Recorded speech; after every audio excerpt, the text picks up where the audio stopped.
চট্টগ্রাম নগরীর পাহাড়তলী থানা পুলিশের বিশেষ অভিযানে একটি হত্যা মামলার এজাহার নামীয় ৩ আসামিসহ মোট ৪ জনকে গ্রেফতার করা হয়েছে। ইয়াসমিন আক্তারের তথ্য ও চিত্রে দেখুন বিস্তারিত।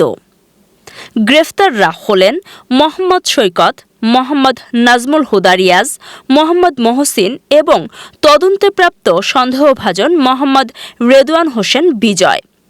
পুলিশ সূত্রে জানা যায়, গত ২৬শে ফেব্রুয়ারি ২০২৬ তারিখ সন্ধ্যা আনুমানিক ৭টা ৪০ মিনিটে নগরীর এস্টেক ফ্যাক্টরির সামনে পাওনা টাকা সংক্রান্ত বিরোধের জেরে সংঘর্ষের সূত্রপাত হয়।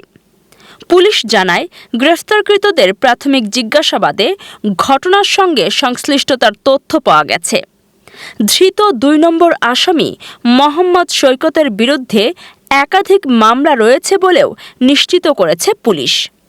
এ ঘটনায় দায়েরকৃত হত্যা মামলার তদন্ত অব্যাহত রয়েছে। পলাতক আসামিদের গ্রেফতারের লক্ষ্যে অভিযান চলমান রয়েছে বলে জানিয়েছে থানা।